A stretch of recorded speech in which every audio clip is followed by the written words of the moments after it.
The most widely published book in human history reveals that we are created in the image of God. Throughout our human journey, each encounter is an opportunity to see the shared humanity in ourselves and others. Regardless of one's views on religion, each experience and each story weaves us together towards a common path. A path of transformation, a process of growth and understanding, a recognition that, at our core, we share a common destiny. What does the search for truth really mean in our lives? How can we find a sense of unity in a world so diverse and divided? As we reflect on these questions, we start to uncover a fundamental connection that binds us all beyond our differences. Welcome to Created in the Image of God, Building Vibrant Communities, with our host, Wade Franson. Tonight's episode is Out from the Shadows.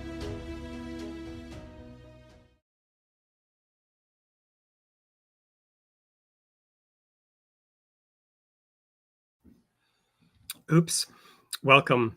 I wasn't live in the studio because I'm in a very somber and reflective mood, having just had a little conversation with our guest who's waiting in the wings to come on the show tonight. Allow me to start tonight's show by letting those in the audience who don't know and reminding those who do that I was on the City of David archaeological expedition in 1981. This was while I was getting my theology degree. And the particular theology degree that I got from Ambassador College, later Ambassador University, focused on the Bible, its texts. It wasn't so much studying into, the church fathers and theology, classically speaking. It was a deep dive into the Bible, the texts, their context. We did a lot of study about ancient Israel, so that we could understand the Old Testament in the context in which it was written, and the same with the New Testament. But the group I was in and later became a minister in was kind of like Messianic Judaism in reverse. We were Christians, but we went back to the law of Moses. We went back to what Jesus was, which was a Jew, and what Jesus did, which was keep Jewish practice. And he advised his disciples not to celebrate his resurrection, but to celebrate his death through the Passover. He introduced new symbols, but he told them to do this in remembrance of me and to keep the Passover. So we did. He didn't tell people to celebrate his birthday, so we didn't. And so on and so forth. But we went deep back into the laws of Moses. We kept some of the food laws, the Jewish holy days. We were like Messianic Jews in reverse. And so when the opportunity came up for me in conjunction with Hebrew University to attend and participate in the City of David archaeological expedition, I jumped at it. All of this, dear friends, is being brought back to me because in the studio we have the son of Holocaust survivors. And we have an amazing discussion planned for you, talking about his books. His name is Willie Handler. He's had a long life. And one of the books he wrote is Coming Out of the Shadows, as he learned over time about the Holocaust from people who had experienced it but didn't want to talk about it. Well, we're going to talk about it tonight. Welcome to the studio, Willie. Thank you. Sort of nice to be here.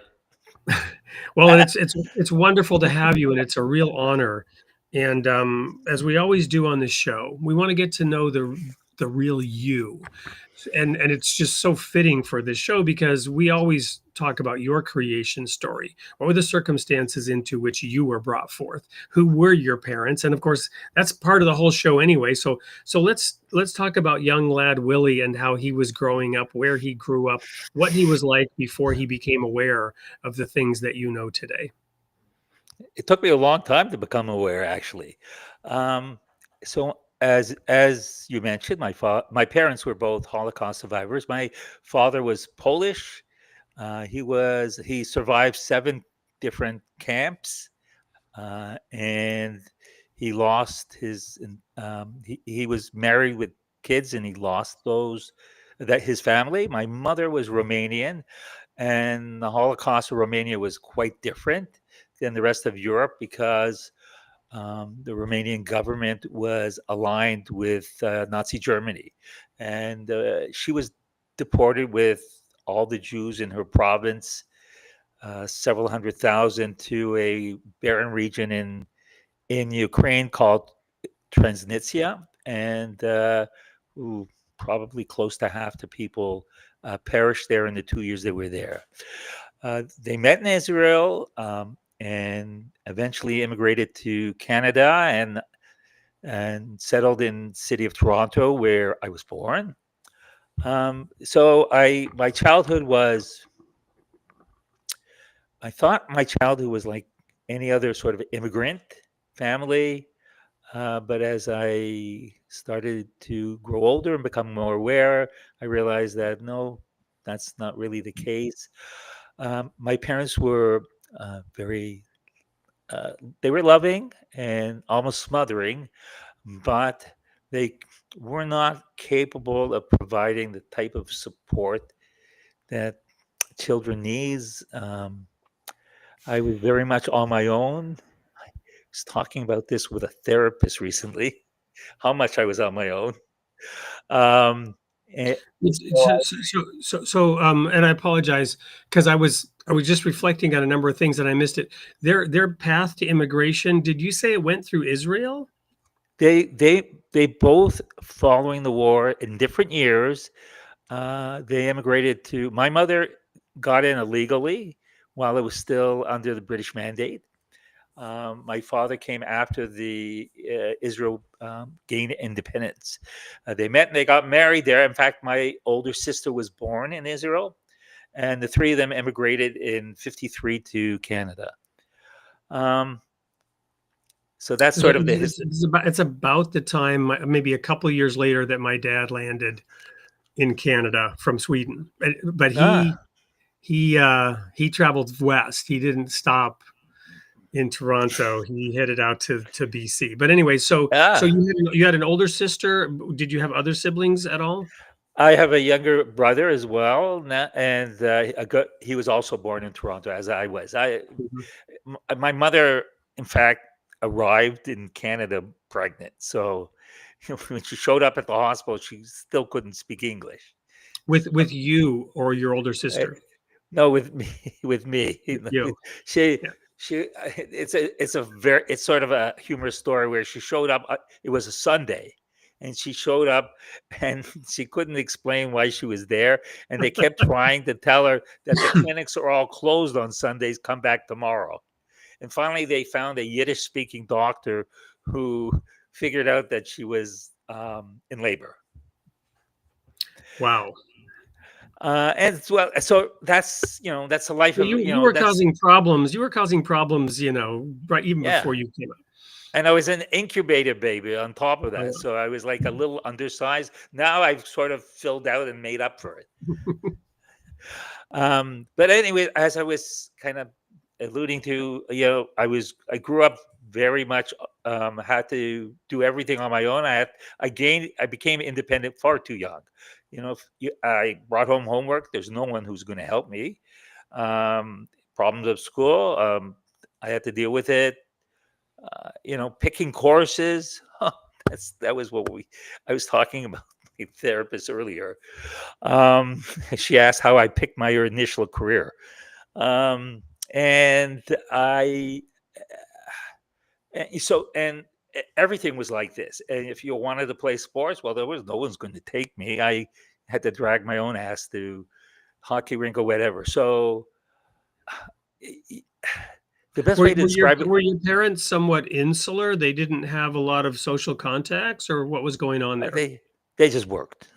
They just worked. And so for my parents, the priorities were um, shelter, housing, food, clothing, and my mother did a lot of her own sewing, so that's that's another that's another issue. Um, but and that was sort of it. And then I started noticing, and we did nothing as a family, absolutely nothing. No family vacations, and it was and I noticed people had grandparents, or these older people that hung around them. And I had none. And so as time went on, you start noticing they had heavy accents. That you were so much different than everyone else, um, uh, and on top of it, they were both traumatized. So um, they had very different kind of idiosyncrasies and habits and stuff that get passed on. I had no, people did not understand what intergenerational trauma was, and um, I really didn't have a good grasp of what it was for the longest time. I denied I ever had any, even when I knew about it. Well, and in terms of intergenerational trauma, I want to go really deep on that topic for a moment, because you're Jewish, and even those who don't have a Jewish identity can read about the Jewish identity through the pages of the Bible, and it goes back thousands of years. And there's this thing called, I will make you a peculiar people, right? And then there are prophecies about being set apart from the other nations. And then there's the lost 10 tribes who lost their identity, right? The first time the word Jews is mentioned in the Bible, they are actually at war with Israel, because there was a northern and a southern kingdom, the Right. kingdom of Israel and the kingdom of Judah. And Israel was at war with Judah, the Jews, and Israel lost their identity because they assimilated. They became completely assimilated. So Hitler didn't know to pin a yellow star on them, because they didn't even know who they were historically. But the Jews kept that identity. They were able to be identified, and then they went through the Holocaust. But this issue of Jewish identity and to assimilate or not to assimilate, it's Macbethian, right? To be or not to be, to assimilate or not to assimilate. So you've got these identity issues. So when you mentioned that you were different from the people around you, and that your parents were going through intergenerational trauma, I mean, this is what comes to mind for me. How do you respond to that, and how does that look for you as an individual today, as you write about your history? I mean, that's a big topic, but I'm just curious. Yeah, yeah. Well, Jewish identity is an interesting thing, and there are many assimilated Jews now. But when uh, things go bad, it does not matter if you're assimilated, and certainly that was the case in the 30s. Um, Hitler identified those with mixed heritage as Mischling, and Hmm. they weren't allowed to get married or reproduce because they had some bad genes in them. So that again, so it doesn't really matter whether you and to be and the whole concept of identify a Jew. There's like two parts to it. One is the religious part, but there is a strong culture within the Jewish people. We're not. I I don't even say we're a race, but we have been apart from the rest of the communities many times in the past, often not by choice, and but sometimes it is by choice in order to um, protect and preserve the community. And so, where am I today? I'm not exactly what I would call religious, though. I do attend religious services on occasions, but I strongly identify as culturally as a Jew. And So when you attend religious, is that at a synagogue? yes, No. yes, Well, so I lived in Germany for 10 years, and I visited Dachau a number of times. And I speak several languages. So I was, and back in the day, I was studying Russian. I could read it in all four languages. Ni vida, ne plus jamais, never again. And I've forgotten what exactly it says in Russian.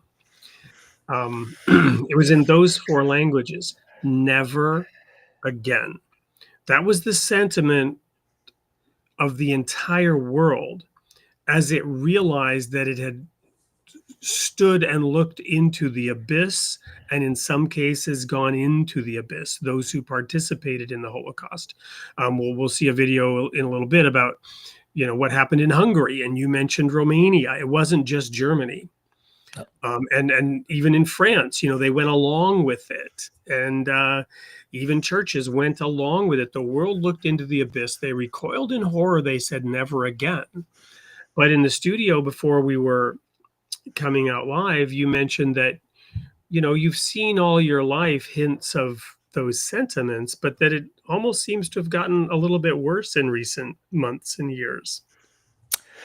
Yeah, first thing, I was, maybe I'm a little cynical, but I never used the term never again, because we have a 2,000-year history of hate. Yeah. So who's to say that it's not going to happen again? The term I use was always never forget.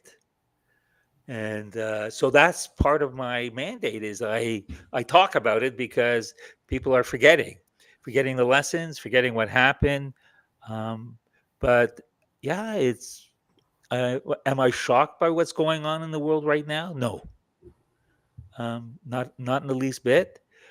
I can tell you that there are a lot of shocked Jewish people in North America, because following the war, it was sort of a golden era for Jewish people in North America. There was antisemitism, but it was not overt. They thrived professionally, and in the arts and in business. And there were very few barriers, as there were maybe several decades before. So when this outburst of anti-Semitism started a couple of years ago, most of the people were in shock. I spoke to a lot of people. I interviewed them for my book, and I always asked about their reaction. And most of them had told me they'd never experienced any anti-Semitism in their life, which I find odd because I guess I was not as lucky. But well, I think there's a glass half full, glass half empty thing going on there. That as long as people, it's kind of like when they do the poll of consumer sentiment. What is consumer sentiment this holiday season, right? And if the glass is half full, people are out spending like drunken sailors, right? And if the sentiment is glass half empty, they may be more inclined to save. And I think in the glass half full kind of world, it's like, sure, whatever those little microaggressions, right? Those microaggressions, they're just overlooked, and they're, you know what I mean? And I think that could be. But some of them grew up in in Jewish communities where they just weren't exposed. Yeah. Especially if you're in New York City, you live in Brooklyn.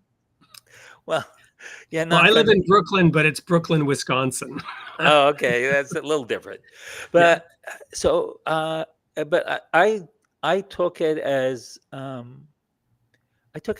reality that they really, maybe there were little instances, but certainly nothing that obviously upset them or sunk in.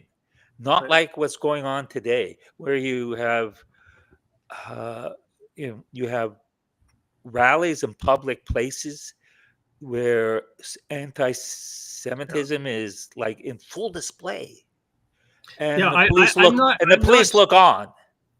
I'm not shocked in a way, but I'm still flabbergasted, and I still find it unbelievable.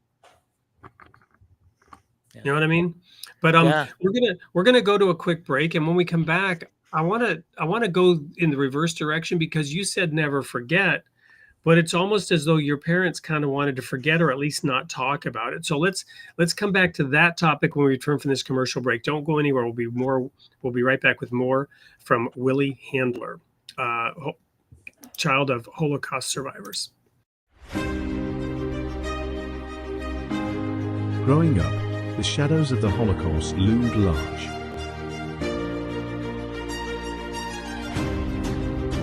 My parents' experiences, a constant reminder, finish your dinner. But they never told me the whole story.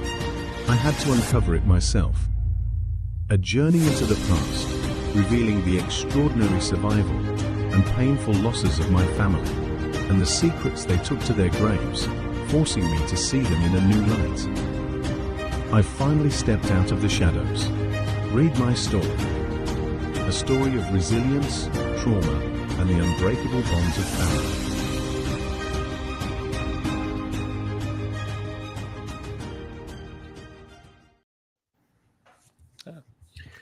So Willie, yeah, your parents didn't want to talk about it. They were traumatized. It affected you. Unpack all that a little bit for us. Well, they weren't the same. So my father was the most traumatized. He had a much worse experience. You don't spend 3 years in concentration camps without it affecting you.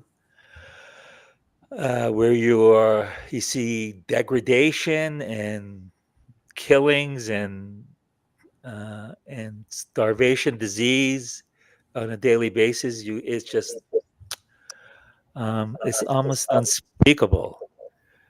But and so he said things from time to time, and if you asked him questions, he would attempt to answer, and then inevitably he would break down into tears. And as a child, you don't want to cause that kind of pain to a parent, so you stop asking. My mother was more open, but I would classify her as one of the worst storytellers you could ever meet. The stories got so, and they got so mixed up and confused. I really couldn't understand what happened to her.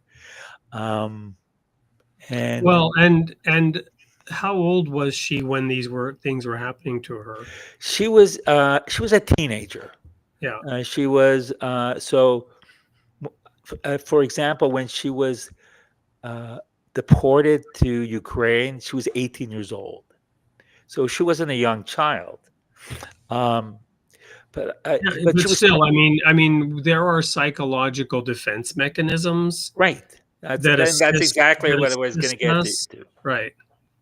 Is that it was clear to me that she blanked certain things out. I would ask a question, and she was just, I don't remember. There was a lot of I don't remembers. So, and you certainly don't want to push her to remember. So and so I didn't get full stories.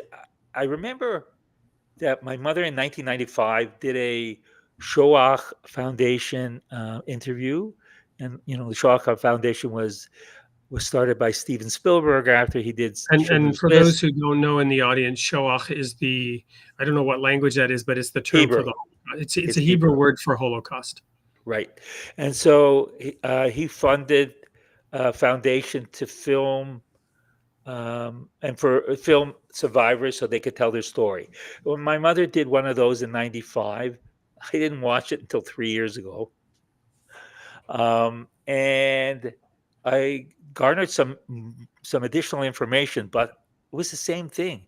The woman was interviewing her, and she would try and prod her to say more, and she just couldn't. And it was one of the shorter interviews because I've watched a number of them. Yeah. Yeah, I can relate not to the magnitude and the horror of it, but I think you may know I was in a domestic kidnapping as a child. My younger sister was also in that. We were taken to Sweden and we were Right. placed with relatives separated. My sister was 5. And by the time we came back 2.5 years later, she had completely forgotten English. And her Swedish, she was like a native Swede, for Swedish was her language. But then, within a few years, she had forgotten Swedish. And my experience was very different, I've thought about that a lot over the years. That's how she processed the trauma. It was very traumatic for her at that young age. And she just adapted and put out of her mind what actually happened because it was too traumatic to be ripped away from your mom when you're 4.5 years old and plopped in a country where you don't know anybody and you don't speak the language. And then you're brought back, into a completely different world. And then that fell apart because my mother was an alcoholic. So her experiences were very traumatic, and she managed to just forget everything, even the language that she spoke.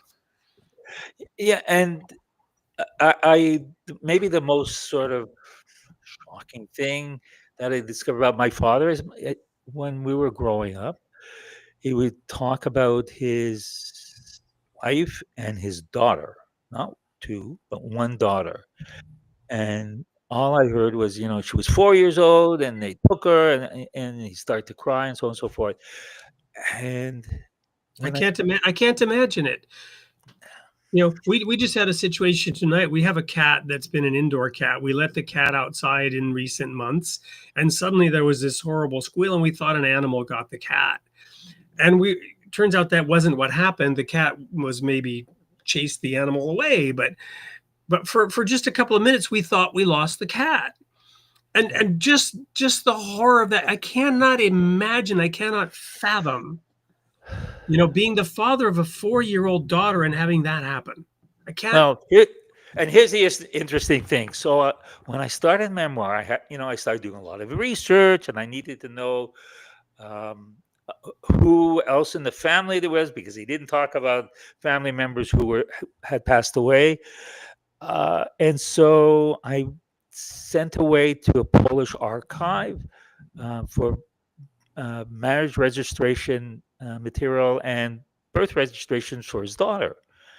And it all comes back, but there's birth registrations for 2 daughters.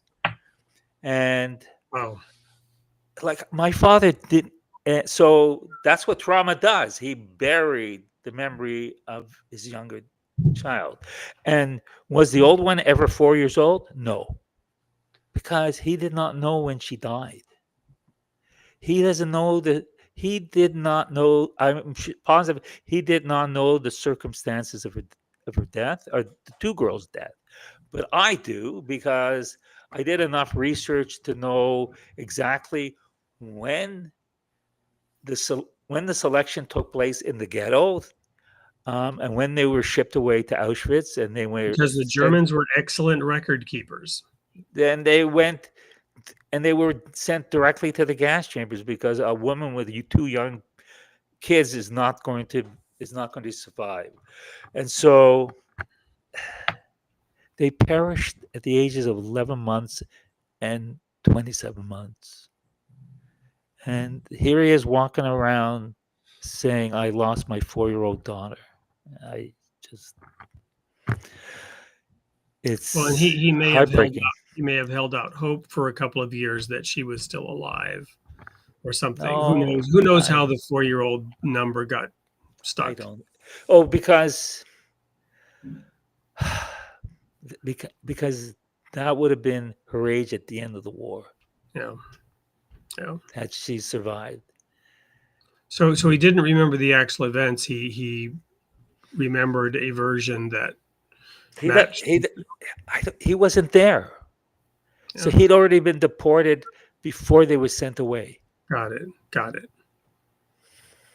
And and we'll go there in a minute when we go to the next commercial break about this other book. But today there's Holocaust deniers that are growing, and so to imagine not only that not only did that happen, but then to deny that it ever happened.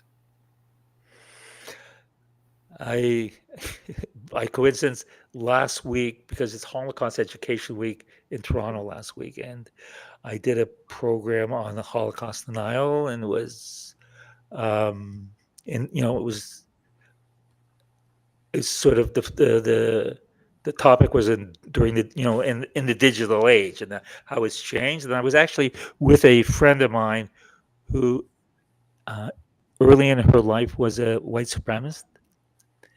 And so the two of us presented, and um, I remember the host at the end asking us,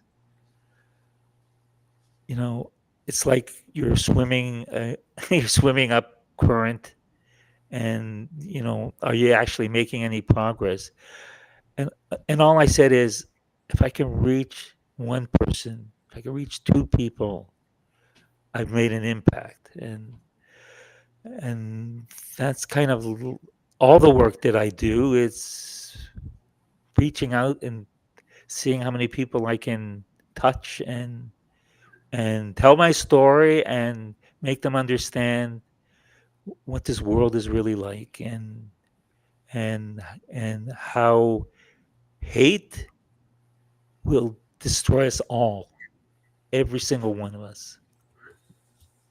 Well, I just a couple of weeks ago saw an interview, one of our sister podcasts by another author in the something or other publishing universe, and she was interviewing, happened to be a Muslim, a formerly Muslim woman who had been born and raised in London, who was very, very much an anti-Semite. And she was describing what it was like and how that happened. And it had to do with, and I think, I forget which country, but I think she might have gone to Turkey. And there, Jew hatred was stronger, and yet it didn't really affect her. She felt at home. And, but then I forget, she came back, and then there was some situation where this Jewish person was being bullied by, a group of people. And it touched her humanity, and this person broke down and started crying because of the accusations were being hurled at this person just because they were a Jew, things that they had nothing to do with, and you know what I mean. So, but it touched her, and that's when she began realizing, and it ended up. So yes, reaching one person. It's one person at a time. But it feels like there's a tsunami coming, actually. So when you talk about swimming upstream and making progress, and suddenly there's a tsunami coming down the other way. And I think about, I was reflecting on the fact that certain Jewish hostages remains are being returned to Israel, and they just discovered the remains of somebody who had been killed years ago before the recent October 7th events. And what the family went through in terms of having the remains and a degree of closure in a way. And so the importance of making sure that even the remains are returned, all these things matter. So we're going to go to a quick commercial break. When we come back, I want to talk about not only your book about coming out of the shadows, but the book that you're working on intergenerational trauma and the resolution of that. But before I go, any comments before we go to a quick commercial break? Oh, you were asking for comments from me. Oh, I'm sorry. Are there any comments before we go? And I'm cluing out. I'm waiting for the commercial to come on. Well,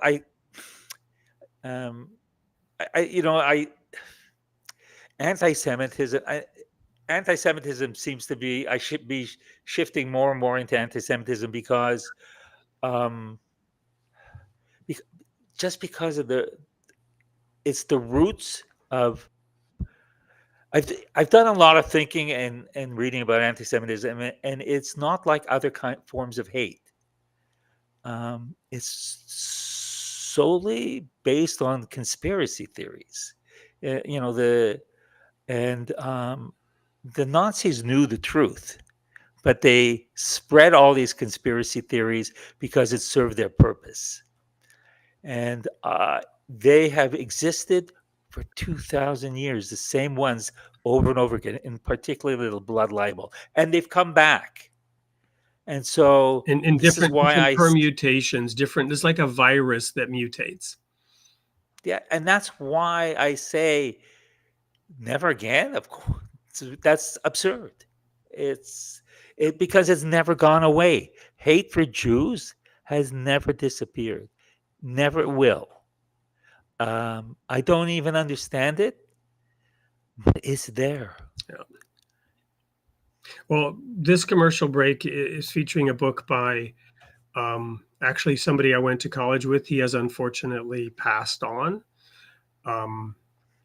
It was during the COVID pandemic, and it was after these are the facts, it was after he came to America and was vaccinated in order to come to America, that shortly after that he passed away. But he did original historical research on this book, which was published in 2012 by Something or Other Publishing. It's actually the first book published by Something or Other Publishing. And when the UN archives were unveiled in 2015, some of the facts were then corroborated around this. Don't go anywhere. We'll be right back with more from Willie Handler.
Welcome back to Creating the Image of God. I'm here with Willie Handler, the child of Holocaust survivors.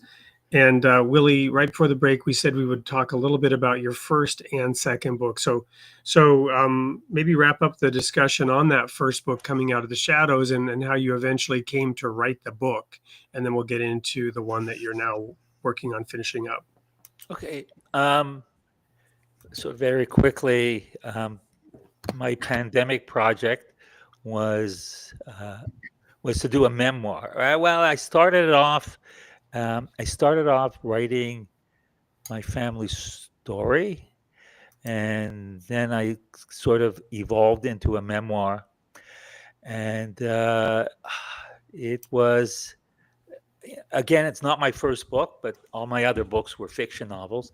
And I approached the book very much the same as my novels, but it was, of course, nothing like it because I had to sort of tap into my psyche. And as I started remembering things from my childhood, all this trauma I've been bearing and carrying around for decades just kind of flooded out.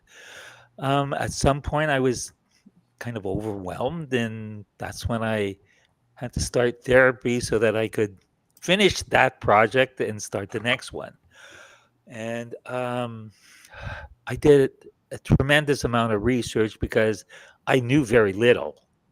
Certainly not enough to write a book. I remember when I first wrote down my parents' story, it was an 1,800-word blog post because that's all I really knew.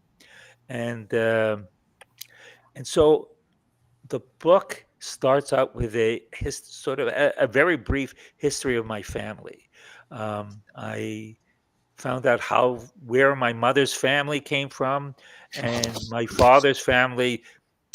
They've been in the same village for a couple hundred years. Um, and I couldn't go much farther back because there just weren't records that went back that far. And so, and I explained what happened to them during the war, and it sort of the in the sort of the background, I was describing other things that were going on during the war, so coincide with what was happening with them, and then um, I wrote about myself growing up, and the latter part of the book was sort of dedicated to topics that's kind of like sort of flowed from there. It was about anti-Semitism, intergenerational trauma, and uh, that was sort of that book. I basically used it to unpack all my trauma. After that, I I decided, I haven't. I People like me, children of descendants, even grandchildren, don't necessarily talk much about what they experience. And I was starting to get a little curious. So I thought, you know what, I'm going to do a little project. Maybe I'll write a book, and I'll interview a couple dozen people. And that grew to over 100. And what I people there were a lot of people who wanted to be interviewed, more than I needed. They wanted to tell their story and unpack their own trauma. And a couple of people told me they felt like they felt that the interview was like cathartic. And so it was some very, very powerful interviews, some of them pretty triggering as well. It's very difficult for me, and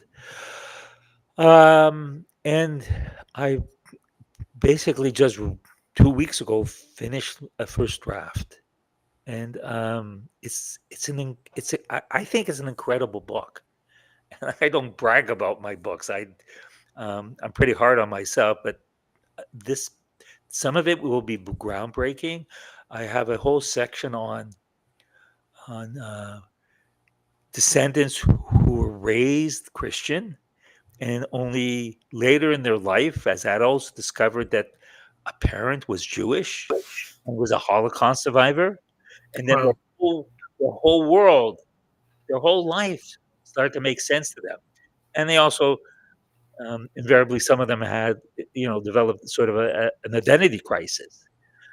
Um, and I have a section on just Israelis, because diaspora Jews and Israelis are very different. They're raised, one diaspora Jews are a minority everywhere they are, and so when it comes to Holocaust, it's in Israel. It's part of the culture. You learn about it in school. You celebrate it nationally. When you come to North America, as an example, you celebrate it within your family, uh, in your community, and that's kind of it. And the outside world doesn't really know much about it, if they even realize it at all. And so it it has a very different meaning to you, depending on where you live. So I did that separate section, and I compared second generation with third generation, and I talked about what happens to families, what impact it has the family unit. And I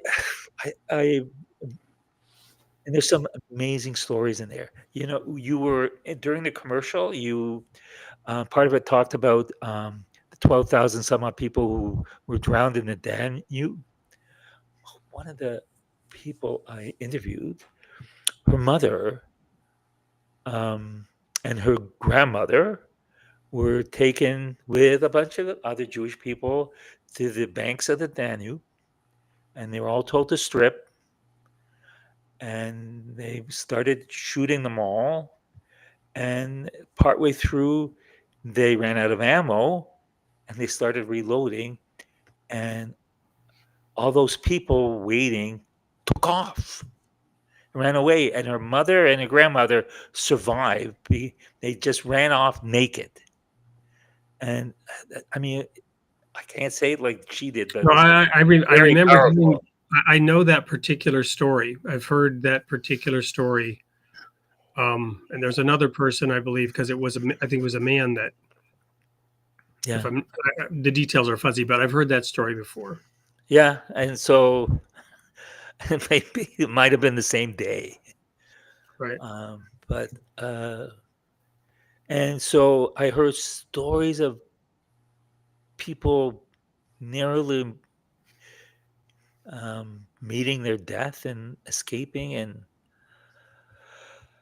it Yeah. was I ended up with thousands of pages of transcripts that I had to somehow Well, and stitch together, right? Stitch together into a book. one of the things we were talking about right before this show was the fact that in the current climate, you're receiving rejection letters about this book. And even the previous book that you had published, there was an issue in the wake of what happened on October 7th a few years ago with its availability and its publication, which is what got us talking about the whole recent rise of anti-Semitism, and that there are certain narratives, right, that just aren't acceptable. And I want to sort of transition now and maybe bring in a couple of the audience comments. I want to go back to one that was very early, when you first said that history will repeat itself. Brandstat 25 said, you're spot on. History will repeat itself, and then added this comment, which was, I mean, with the school systems not teaching history. And this led me to want to share something. So I resigned from the ministry in 1995 to separate my faith from my paycheck. It's a long story, but I then ended up, because of being denied this job that I had basically in the bag, and I won't go into the circumstances of why that didn't happen, but I ended up then teaching fourth and fifth grade for a couple of years in a private school in California. And there was a state curriculum that we used. It was, the state of California said, this is the social studies book that will be taught. And in that social studies book for fourth grade, it was chapter after chapter after chapter of how white males oppressed every imaginable other identity. And it was therefore very lopsided. And I'm not denying that some of the things in the book happened and that they were also factually represented. But the overview, it was completely one-sided and very negative and derogatory towards white males. Some of it deserving. But the point of bringing it up here, and the thing that to me was unconscionable, was that the chapter on World War II focused on how in America we had concentration camps in which the Japanese were placed. Again, some factually accurate information and not necessarily a positive part of our history. But the moral equivalency that was created between having Japanese citizens interred while we were at war with Japan after Japan attacked us, for a period of time, whatever did or didn't happen in those camps, there was nothing close. They were not concentration camps. Concentration camps were a feature of the Holocaust. And again, I visited Dachau multiple times. And, they have archival records of the piles of clothing and the piles of shoes and, what the gas chambers were like and what the ovens were like. There's no moral equivalency. So to spend the time teaching fourth graders about World War II, and that's what they learn about World War II, this is what is meant by his comment. I mean, with the school systems not teaching history. Of course, they're teaching history, but are they really teaching a balanced view of history? And There was a recent report by the government that stated that in Ontario, which is the province I'm in, the school system, there is now systemic anti-Semitism. And a lot of Jewish parents are pulling their kids out of the public school system because of it. But I mention that because it's mandatory in Ontario to teach the Holocaust. So we're having perhaps anti-Semitic teachers teaching the Holocaust. How's that going to work? And I'm not painting everybody's same brush, Well, but and they can certainly some of them are. Some of them clearly must be. yeah. I won't comment because I don't know the details, but obviously I There was, believe it first you. there was one instance of a student in Ottawa who was one parent was Jewish, one was not, and supposedly a teacher told that child she was only half human. Wow. So This is 2025, not 1933. well, and again, when I was teaching that, it was 1995. Those fourth graders are now parents, Right. and their children are getting an even Worse. more It's even worse. skewed version of events. Sorry, a large animal is attacking me here. This is Licorice. This is the cat that I was describing earlier that we thought. Oh my God. That cat's is larger than I am. Well, that's why we're now calling her officially the guard cat of our residence after what happened earlier tonight. So I don't know if everybody got to hear her meowing there. Come on, Licorice, it's okay. What's up? She must know we're talking about her. So this is a question. When did you start writing Out from the Shadows? God is Good is curious as to how long it took you to put the book together. I began in late 20. I believe I began late 2020, maybe December or January of 2021. I would say when it took me about 2 years because I had to do a lot of research. And in fact, I went to Poland in August 2022 and to do some additional research. And it was when I got back that I officially really finished the first draft. So that would be like 2 full years essentially. And was there kind of a catharsis or at least some epiphanies or revelations personally for you as you wrote that book? No. I get that question asked a lot. No, it was it put me in therapy. So it was obviously not cathartic. And it was when the book was released, and it was almost a year ago today. It was November 9th of 2024. I released it on Kristallnacht, the anniversary.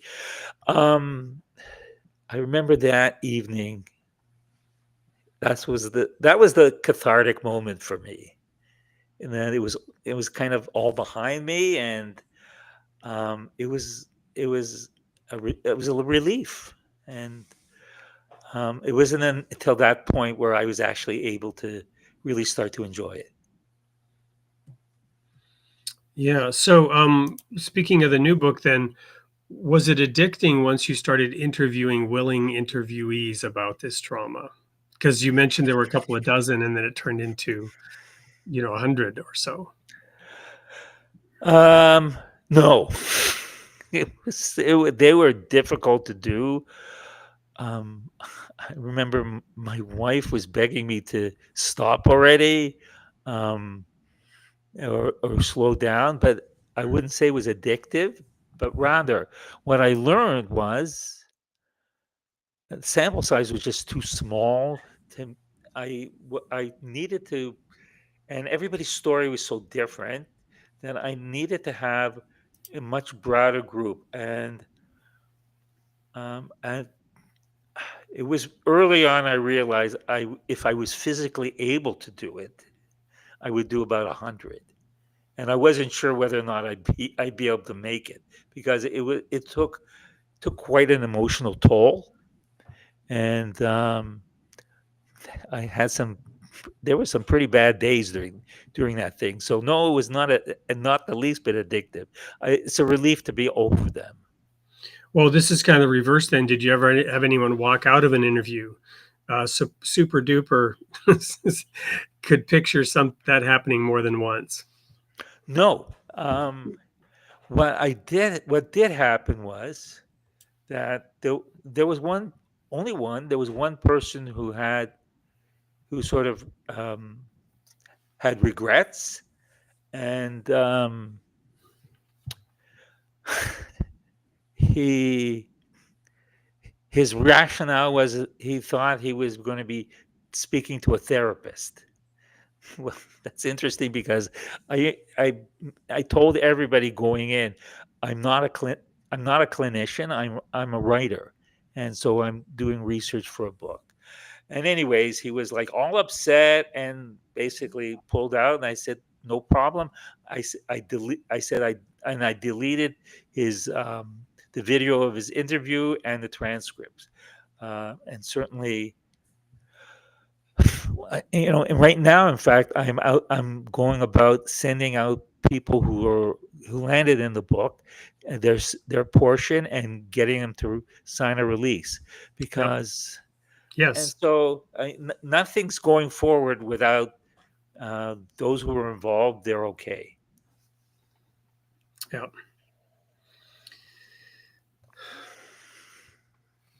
So if you and we'll have to talk, right? Because something or other publishing might possibly be an option for the release of that book if you're having challenges, finding the right publisher. But what do you anticipate are the next steps and the timeline of the release of that book? Um, well, a lot of it depends on when a publisher is found, but early in the process, Mhm.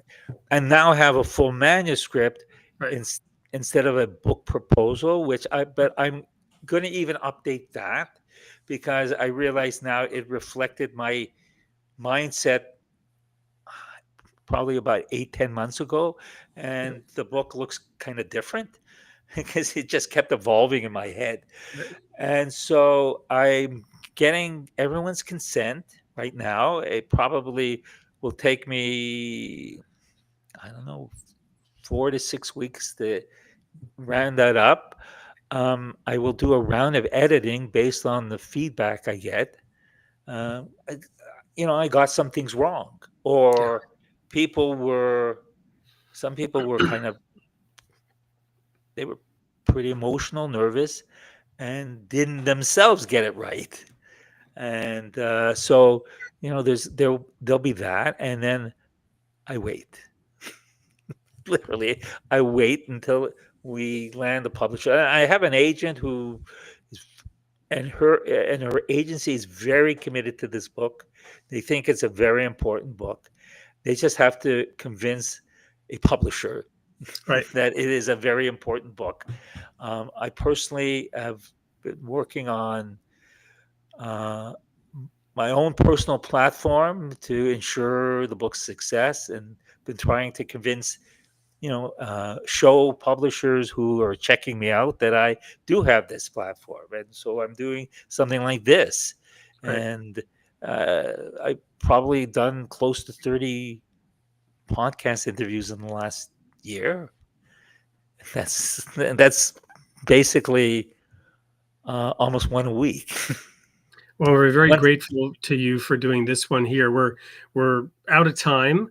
I have to now invite you to share, your sort of last thoughts, parting words, closing comments with the audience tonight. so one of the things I and there are one of the things I wanted to make clear to people, and I have to make this clear to editors as well, that I chose descendants of Holocaust survivors because it's a community I'm very familiar with, and I knew that they would open up to me because I'm one of them, which was very important. Otherwise, the book's not going to be very good. But everything, what I talk about in the book, what I've observed, applies universally. So, if your grandfather was a soldier in World War II, he came back traumatized by his experience, or your mother was subject to child abuse, and on and on. There's so many sources of trauma. All this stuff applies. The impacts are the same, and the resolution and how to deal with your trauma and how to break that cycle applies. And so, what I'm preaching is not just to one community, but to the broader community. And I think that's important for people to understand. So, when people pick up the book, that it's not a book about the Holocaust. It's a book about trauma and how to break the cycle where trauma gets passed on from one generation to another. Well, Willie, it's been just a pleasure, and I've learned a lot. So does Hugh Knows, who says we need to have you back, and Andrew Harrington, we need to hear more from our elders like this. This is what is lost in a lot of society today. So obviously connecting with some of the audience members here as well. Thank you to those of you who are, putting comments in the chat. I hope you will check out Willie's book. I'm sure it's available wherever books are sold and on Amazon, etc. The first book, which is Out from the Shadows with Willie Handler. And then, of course, stay tuned. We may very well be inviting you back, Willie, as you draw closer to getting that book published, and maybe with a big book launch. So right. Thank you so much for being here. I have You're but one welcome. task left to do, and that is to show the sneak peek of next week's episode. But meanwhile, let me remind the audience of our tagline. We're created in the image of God, building vibrant communities. That's our purpose. But we like to always remind you that you are created in the image of God, and God loves his creation. We'll see you all next week. Here's what you can expect.